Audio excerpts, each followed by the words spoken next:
Carrega anos de qualidade e experiência. E o melhor, eu ainda posso levar alguns produtos para casa e manter o resultado por muito mais tempo. Seja onde for e como for, para os meus cabelos tem que ser a Neto, no salão mais perto de você. Maringá Parque e a hora certa na Pan. 6h23 a Pan. Sarandi dá início a um dos maiores investimentos do sul do Brasil. Aproximadamente 32 milhões estão sendo investidos na rede subterrânea e na estação de tratamento. Segundo a Organização Mundial de Saúde, a cada R$1 aplicado em saneamento, R$9 deixam de ser gastos com doenças. O saneamento que você não vê abre as portas do futuro que todos nós queremos ter. Sarandi, construindo uma nova história. Prefeitura Municipal. Jovem Pan. A oportunidade que você estava esperando para comprar seu carro chegou! Só no Feirão Online Paraná Web Motors você encontra as melhores ofertas de seminovos e 0 km. Taxas a partir de 0,97 ao mês, com a primeira parcela só para 60 dias. Não perca essa chance. Acesse já feirãoonlineparaná.webmotors.com.br e aproveite! É só até o dia 31 de julho. Realização Web Motors e Santander Financiamentos. Jesus is the King. Vamos juntos fazer a diferença. Que a gente possa eleger mais do que um presidente, uma presidente. Eu acho que a gente precisa eleger realmente um Congresso forte, que esteja disposto a realmente prestar um serviço à nação. Tomara que 2018 traga essa grande mudança para o país. Meu nome é Bruno Gouveia, sou cantor do Biquíni Cavadão. Mais do que acreditar, 2018, um ano para transformar. Vem ser jovem, partiu pra cima. Muito bem, 6h24 para você que está ouvindo a maior melhor rede de rádio do Brasil. Paulo Caetano, vamos para o terceiro dia, né? É isso aí, lembrando a você ouvinte que no dia 21 de agosto nós teremos eleição na UEM. No total, a comunidade universitária aí tem mais de 29 mil eleitores, são 3 chapas que concorrem à reitoria da universidade. Ontem nós conversamos com os representantes da chapa 2, com o representante, né, que é o professor Roberto Kuman. Hoje nós vamos conversar com a professora Ana Lúcia Rodrigues, que é doutora em Ciências Sociais, atua na UEM há 30 anos, da chapa UEM para frente, chapa 1, e a candidata vice é a professora Lilian Denise Mai, do Departamento de Enfermagem da Universidade. Então hoje a gente vai para o último dia, Carioca, desse bate-papo. Eu já vou começar dando boa noite para a professora Ana Lúcia, e eu já quero emendar no boa noite, professora, a pergunta: a chapa 1 é de oposição e que tipo de oposição? Boa noite. Boa noite, Paulo. Em primeiro lugar, eu gostaria de agradecer a Jovem Pan, né? É muito bom, né, nós termos esse canal, né? Todos os canais de comunicação são muito bem-vindos para a gente vir discutir a universidade nesse momento que é tão importante, né? O momento da campanha e do processo eleitoral para a reitoria faz parar a universidade, Paulo. E nesse sentido, né, você me pergunta que oposição é que nós estamos fazendo. Vocês são oposição, são, né? Sim, nós somos uma chapa de oposição que tipo à de atual oposição, gestão professora? da reitoria. É uma oposição respeitosa, né? Nós compreendemos, né, que todos os servidores da universidade, aqueles que se colocam no papel de gestores, eles certamente fazem, né, o que acham que é o melhor para a universidade. Todavia, né, nesse momento, nós, no âmbito desse movimento, né, que nós construímos desde o início do ano, chamado UEM em Frente, nós avaliamos que existem hoje problemas, né, que a atual gestão e o seu projeto de gestão não conseguiram, dar respostas. E por causa disso, então, e por entender que nós podemos contribuir com outro projeto de universidade, um outro projeto de gestão, é que nós nos colocamos como uma possibilidade, né, para a comunidade ter, inclusive, mais opções. Tá certo, Rigon? Tá, professora, a senhora falou de problemas da atual gestão. Eu gostaria que a senhora tentasse, dissesse para a gente qual desses problemas talvez seja o mais sério hoje, o mais urgente.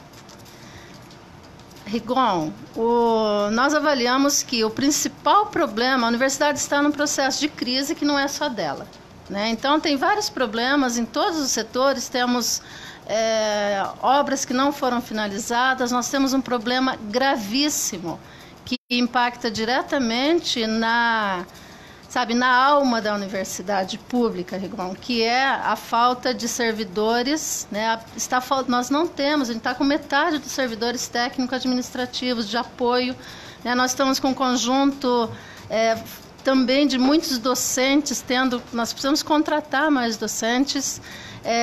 Então, na nossa avaliação, né, os principais problemas dizem respeito ao nosso quadro de servidores, sem o qual não existe universidade pública, né, não existe o serviço público, não existe a finalidade da universidade, que é formar, né, os quadros aí dos nossos profissionais que vão, né, para todo o país. Agora, qual é o problema, né, que nós avaliamos? A atual gestão, ela lidou com estas questões de uma forma muito isolada, né? Para nós, assim, o isolamento da universidade hoje é um fator dessa crise. Sabemos que a crise não é só da universidade, né? É uma crise que é do estado do Paraná, é uma crise do país atualmente, né? Nós temos, de fato, um governo, seja no nível estadual ou no nível federal, que vem promovendo um desmonte das instituições públicas. Sabemos disso tudo. Agora, no nosso caso, né, se há necessidade de fazer, nós temos que fazer um processo urgente, sabe, de retomar as relações com a comunidade. O isolamento se dá aí. Nós estamos isolados da própria comunidade onde a universidade está, seja a comunidade local, seja essa comunidade regional, que não é só Maringá. Né? Nós estamos uma comunidade grande, do qual estamos isolados também, em todos os 6 campos avançados. Nos campos. Né? E um isolamento, inclusive, em relação ao Estado. Por quê? Porque, infelizmente, a forma como a atual reitoria agiu, né, acabou rompendo, cortando o canal de conversa, canal de negociação com o governo do Paraná. Né? E esse canal não pode jamais ser rompido. Mas não é estranho, modo de dizer, a senhora é tida como a mais oposicionista dos candidatos. E a senhora falando justamente nessa coisa de conversa. Isso é sinal que o pessoal está fazendo tudo errado mesmo, o pessoal que está aí, porque eles não são, né? Eles não têm a mesma formação da senhora, por exemplo. Pois estamos aqui, eu e a professora Lilian Mai, né, exatamente por quê? Né? Porque nós temos uma forma de pensar a gestão que primeiro, ela não pode ser feita sem, sabe, a parceria de um conjunto de forças, sejam essas forças da sociedade local, né? E nós entendemos que isso não aconteceu nesse momento, né? Então, fazemos oposição sim, mas por quê? Porque nós achamos que não dá para fazer sozinho, não tem herói aqui, não tem como chegar, né, uma heroína voando na sua capa lilás, ou um super-herói de capa azul, e resolver dentro do gabinete as grandes questões que nós temos que resolver hoje da universidade, né? E elas estão relacionadas exatamente ao que eu falei no início, que é essa capacidade, Rigon, de disputar recursos do orçamento, né? E o orçamento do Paraná destina nós temos do orçamento estadual 2% dos recursos para ciência e tecnologia. Só que não está lá garantido para a Universidade Estadual de Maringá. Nós temos que ir fazer essa disputa e fazer institucionalmente. Eu não estou falando aqui de subordinação a ninguém. Não é relação nem pessoal, nem subordinada, é relação institucional de universidade, né, da representação, da gestão da universidade, negociando com força de negociação junto ao governo do Estado. A gente tem hoje 3 candidaturas, são 4 homens e vocês, pela primeira vez na história da UEM, uma chapa formada por 2 mulheres. No que a mulher mais tem condições de negociação? O que diferencia a chapa de vocês? Não só pelo fato de ser 2 mulheres. O que vocês são capazes que os homens das outras chapas não são? Eu diria que não é o fato de ser mulher mesmo, é o fato de ter uma concepção, né, que, por exemplo, é participativa, é de ampliação da esfera pública, é inclusiva, sabe? É de incluir todas as forças, incluir todas as vozes, é democrática, sabe? É do exercício da nossa atividade, inclusive, da nossa experiência. A nossa experiência tem sido, tanto minha quanto da professora Lília, a gente atua lá no programa de mestrado em políticas públicas. E eu, especialmente, na coordenação do Observatório das Metrópoles, né, que é esse espaço de pesquisa que produz pesquisa de ponta, né, dentro de um grande projeto do CNPq hoje. Todavia, todos os nossos resultados, eles para nós, não podem ficar dentro dos muros da universidade. Ao contrário, ele tem que fazer essa interlocução e essa transferência para a sociedade, para as prefeituras, para os movimentos sociais, para o governo do estado, para as secretarias, enfim. Então, esse é o modo, né, mulher de ser, não. Né, é o modo de exercício, sabe, da nossa cidadania e inclusive da função social, Rigon, que a gente compreende que a universidade tem que fazer. Agora, quanto à questão da mulher, eu gostaria de destacar também o seguinte: a nossa universidade, ela tem profissionais, né, de altíssima capacidade, né? Nós somos um quadro composto aí por pessoas especialistas nas mais diversas áreas, e nós temos muitas mulheres ocupando os cargos de pró-reitorias, sabe, de diretorias, de chefias, cargos de comando, né, do lado, inclusive do segundo escalão, é muito ocupado por mulheres. São muitas mulheres na universidade. E aí não acho que, né, que é tão estranho que nesse meio a gente consiga lá formatar uma chapa em que, né, se compõe a partir, volto a repetir, do movimento, né, portanto de um conjunto grande de princípios, de um grande projeto para a universidade. Ele se compõe de 2 mulheres, né? É absolutamente esperado que isso aconteça. O contrário é que muito nos surpreenderia e muito nos surpreende quando a gente vê, né, nesse espaço tão ocupado e com protagonismo tão grande das mulheres, a gente não vê a mulher, né, participando de um pleito eleitoral, ou não víssemos a mulher ocupando cargos efetivos de gestão na nossa universidade. Professora? Desculpa, só um pouquinho. Eu queria lembrar, Paulo, da professora Neuza Altué. Né? Nós tivemos uma das reitoras que fez um enfrentamento mais belo, sabe, junto inclusive ao governo, num momento que foi muito difícil, foi a professora Neuza Altué, que foi a primeira reitora do Paraná. Antes disso, sequer tínhamos tido uma reitora mulher, né, numa das nossas instituições do Paraná. Eu tive dando uma boa olhada, diga-se de passagem, no plano de propostas da Chapa 1. Tem ali, encontrei 4 ou 5 itens que falam de construção, reforma ou término de obras, né? Como resolver a questão, principalmente se falando desse monte de coisas, né? Um monte de obras começadas, são verdadeiros elefantes brancos ali na UEM. O Hospital Universitário é um exemplo claro disso. Como fazer isso? Só com força de vontade? Como que vai ser para fazer isso? Porque no plano ali tem essa proposta, né? Reformar as coisas, terminar umas e construir outras. Como fazer isso? Se até agora todo mundo prometeu e não conseguiu. Nós, né, essa é uma das grandes motivações que nos trazem, né, para esse pleito, para essa disputa. Porque aí volto novamente, né, à estratégia que nós pensamos para conseguir acesso a recursos. Sem recursos do orçamento do Estado, e aqui é o orçamento do Estado mesmo, no máximo também é possível assegurar, né, às vezes, emendas parlamentares, né, inclusive de deputados federais também, mas estas mais restritas. A forma de nós fazermos a disputa desse recurso, sabe, desse conjunto do Tesouro do Estado ou dos recursos livres, que aí, né, o gestor estadual também vai definir, a única forma de fazer essa disputa, e fazer essa disputa forte.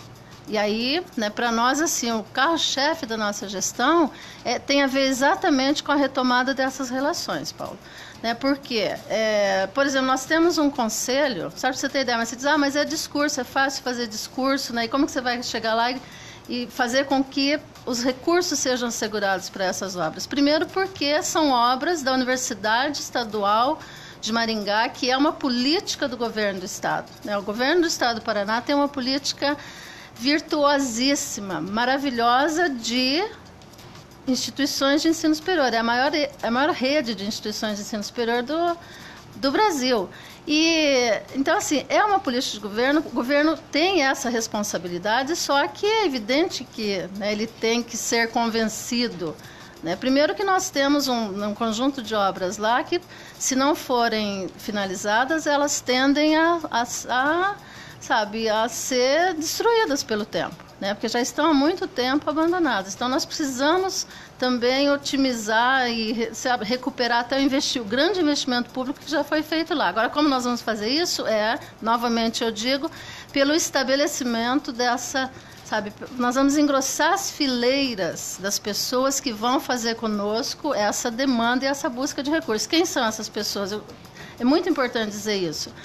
Nós temos no nosso próprio estatuto, é estatutário que a gente tem um conselho de integração universidade-comunidade.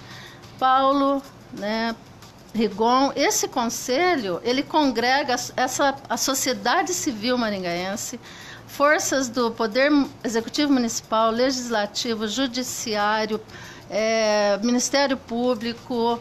Então, você tem forças que vêm para dentro da universidade nesse conselho, e tem todos os representantes da universidade, incluindo aí, porque a gente também considera que a história da universidade, nós vamos fazer 50 anos, daqui a 2 anos. A história da universidade e essa instituição que nós temos foi construída, né, por um conjunto de pessoas extraordinárias que passaram. Cada um botou um tijolinho, seja o material, seja o simbólico, e construiu essa universidade juntamente com a nossa comunidade do Paraná inteiro. Então, a gente considera que essas forças têm que vir, no nosso caso, no assento desse conselho, inclusive, tem cadeiras para todos os ex-reitores e ex-vice-reitores. Então, quer dizer, é uma força grande que a gente congregaria, discutindo todos os dias o problema da universidade. Não é para a hora que a universidade vai ter um aperto, um problema específico, pontual, vir pedir socorro aqui para a comunidade. Não é assim que funciona.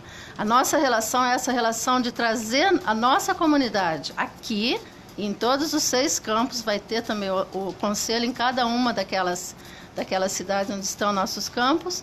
Então, são forças sociais poderosas que vêm para compor conosco, e a nossa sociedade defende, sabe? Ela vai se empenhar, eu tenho certeza absoluta disso. Ela é chamada, ela vem, né? Inclusive, Maringá, a sociedade civil aqui, as forças políticas são muito comprometidas com a universidade, mas elas têm que ser chamadas, têm que ser incluídas. Para tudo isso, financeiramente, a UEM precisa estar respirando, tá conseguindo se manter. Dentro dos conhecimentos que a professora tem, se assumisse a UEM, qual que é a situação financeira hoje da universidade? Vocês têm conhecimento disso? Não muito, né? Na verdade, nós sabemos, tem o portal da transparência, né? E os dados que toda a comunidade tem, né? Os dados estão no portal, mas de fato eles nem estão facilmente compreensíveis, né? A gente até considera que um daqueles princípios da gestão pública, que é a transparência, tem que ser assegurado por um portal da transparência que seja absolutamente... Por falar nisso, eu entrei em contato hoje à tarde com uma pessoa especialista nessa questão de portal da transparência. É uma pessoa que dá assessoria para órgãos públicos que faz portais. Ele estava me explicando que alguns gestores pedem para que as informações estejam lá, mas estejam escondidas. Então, uns falam com 3 cliques você tem acesso, outros falam com 10 cliques, mas tem gestores que botam até 30 cliques para que se consiga, que é um verdadeiro labirinto. O que fazer para que na UEM seja diferente isso? Porque o que a gente consegue enxergar é que na UEM são muitos cliques para chegar em informação e a gente não acaba conseguindo todas elas. O que fazer para mudar isso numa gestão da professora? Tornar o portal da transparência efetivamente acessível a todos. As pessoas não têm que ser contadores para conseguir acessar as informações. O que nós pensamos em termos de gestão transparente é efetivamente uma gestão transparente daquele tipo, inclusive, e vocês poderão nos chamar aqui, se tivermos a honra de sermos eleitas, quantas vezes for necessário, é aquele tipo de gestão que não vai ter absolutamente nada a esconder, entendeu? Porque não precisamos, nós somos uma instituição pública, nós precisamos. Então, assim, aí os mecanismos técnicos, né, que necessários a se utilizar, né? É o que minha fonte, digamos assim. A sua fonte disse, né? Não precisa, se nós estamos com muitos cliques, nós queremos um sistema, eu não sou especialista, nós vamos estar rodeados de um conjunto de técnicos, especialistas que vão assegurar esse nosso princípio, né? De tornar muito acessível o conjunto das informações. Ele disse para mim o seguinte, que pela lei, até 3 cliques para as informações. Mas não é bem assim que acontece. Por exemplo, lá no portal, são 95 cargos de comissão. No portal hoje você encontra. Mas se eu pegar FGs e outras coisas, vai para mais de 600. Quantos mais ou menos a professora imaginaria? Porque já se falou muito disso, né? A UEM já cortou cargos, mas ainda tem 95 cargos comissionados. Quantos cargos você teria de comissionados ali para tocar a universidade? Bom, os cargos em comissão, Paulo, eles são prerrogativas da reitoria, né? Enfim, é uma escolha muito do reitor mesmo, né? Ele vai colocar quantos cargos, assessores, etc., em comissão, né? Esses cargos comissionados. Agora, as FGs, para a gente, é uma outra questão, porque elas estão vinculadas à estrutura administrativa da nossa universidade. As FGs, inclusive, nós não criamos a FG, ela existe. Nós temos leis, né, lei estadual, temos o conjunto dos nossos cargos, né, e o conjunto de FGs está assegurado por uma discussão que extrapola os muros da universidade, né, é discussão inclusive com o governo do estado. Por quê? As FGs, elas supõem uma responsabilização. Então, assim, eu até diria para você, eu não tenho como te dizer hoje, né, quais FGs nós vamos destinar, mas, em princípio, o que nós temos as FGs, elas são responsabilizações que o sujeito está lá, é o nosso próprio servidor, né, que já faz parte do quadro, atuando numa determinada atividade para a qual ele foi concursado. Muito bem, eu o convido para vir assumir um cargo, né, com uma responsabilização técnica, por vezes, e normalmente administrativa e técnica, né? É alguém que vai inclusive, responder pelas ações daquele cargo. Portanto, o nosso, né, os nossos direitos hoje asseguram, né, que esse sujeito tem direito, esse trabalhador, esse servidor tem direito a uma FG. E eu concordo com isso. Tá, mas em relação, eu acho que tem que ter. Mas em relação aos CCs, a atual gestão aumentou, assim, absurdamente o número. E você tira o professor da sala de aula, você tem que abrir concurso para professor temporário. Quer dizer, não é nada diferente do mundo político que as pessoas hoje repudiam. Não concorda? Como é que você vai revolucionar a UEM diante de algum desses, com problemas como esse? O que só pode fazer? É o que eu disse, eu acho que os cargos em comissão, né, eu não estou fazendo aqui nenhum julgamento, não quero ser arbitrária, porque eu não tenho os dados na mão, né? Mas com os dados na mão a gente vai conseguir avaliar. Mas, de fato, né, se a gente pensar que em algum momento tinha 13 cargos afetos à reitoria e que isso triplicou praticamente, né? Então é preciso, num princípio, num primeiro momento, e de uma forma quase arbitrária, eu avalio que é muito, né? Que houve cargos comissionados, cargos em comissão, aparentemente, olhando assim, a gente realmente acha que é muito cargo, aumentou demais, entendeu? Eu concordo que, de fato, não sabemos, né, por quê e, enfim, não tive acesso, né, mais técnico a essa informação. Para resumir, ontem o Roberto Kuman falou assim que ele acha que o problema hoje não é de gestão. A senhora também concorda com isso? Bom, depende. Eu acho assim, o problema na UEM é dessa gestão, né? Porque assim, não há falta de gestão. Jamais eu diria que não existe gestão na universidade. Eu acho que existe. Né? Nós temos, o gestor está lá e está ampliado, inclusive, né, no seu espectro de fazer a gestão. Agora, eu não concordo com essa gestão, né, com as opções dessa gestão e, enfim, por isso que nós estamos colocando o nosso nome à disposição para sermos a nova gestora da universidade. Dentro de tudo isso, eu vou fazer para a professora uma pergunta agora que eu fiz ontem para o professor Roberto, que eu achei muito interessante. Eu conversei com o pessoal lá da Fazenda de Iguatemi e eles me relataram que por lá eu vou ler, tá? Vou fazer igual eu fiz ontem. Tudo é muito antigo, rudimentar, sucateado. Os trabalhos continuam simplesmente por conta da vontade dos servidores. Aí vai a minha pergunta. Numa universidade que é de renome internacional, não parece um contrassenso você ter numa fazenda que é experimental de uma universidade, você ter equipamentos rudimentares ao invés de tecnologia? E aí vem exatamente nesse sentido. Isso aqui não é uma coisa só dessa gestão, é histórico na UEM. Como fazer para mudar essa condição? Bom, nós vamos cair sempre na mesma questão, né? Em se tratando, eu quero até falar uma coisa assim, com todos os nossos servidores da universidade, com quem você vai falar, muito provavelmente ele vai dizer, olha, esse setor aqui eu estou sobrecarregado e as coisas estão acontecendo por causa do esforço, e é verdade. Nós estamos com metade do nosso quadro, então os esforços hoje para manter as coisas funcionando têm sido muito pessoais, dos nossos trabalhadores, dos nossos servidores. Agora, o sucateamento, né, do parque de equipamentos e das estruturas tem a ver com tudo. Se a gente pensar, olha, tem a ver com a falta de investimento, com a falta, portanto, que a gente avalia de condições e capacidade de disputar os recursos para consolidar essas estruturas sabe assim, a altura que a UEM merece. Por quê? E que Maringá merece. Eu até fiquei pensando, né? Muitos dos convidados internacionais que vêm aí na cidade, dificilmente você vê, a não ser que seja da própria academia, mas esses que vêm, né, para os eventos, etc., ninguém leva para conhecer a UEM, porque inclusive a infraestrutura da UEM não é condizente com a cidade de Maringá. Nós temos uma cidade com mobiliário arquitetônico belíssimo, né? Com um projeto paisagístico lindo, né? Uma cidade modelo. A nossa universidade tem que ser,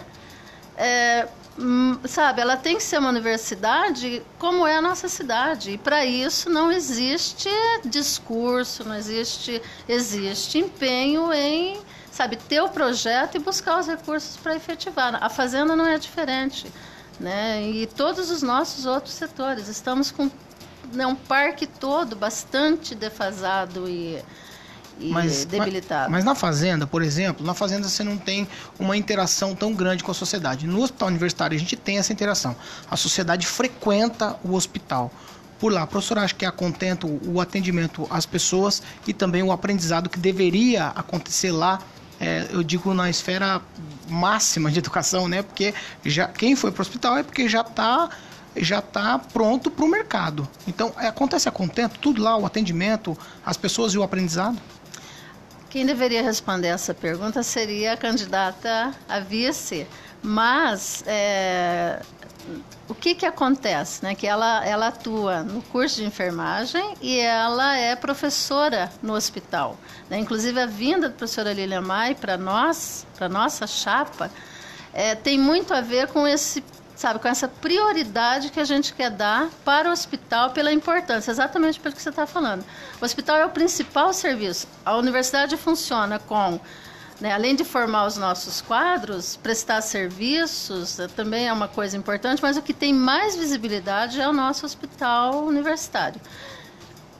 E nesse sentido, é evidente que nós sabemos, né, existem problemas. Ele é um hospital escola que faz atendimento à população. Agora nós temos que lembrar o seguinte: o HU ele compõe a rede de assistência à saúde, né, do município.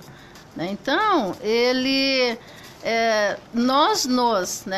muitas das rotinas e das formas de receber as pessoas estão vinculadas às próprias regras do Ministério da Saúde, as regras do SUS, né? Porque o HU é um hospital referência, aliás, referência para média e alta complexidade para os serviços do SUS.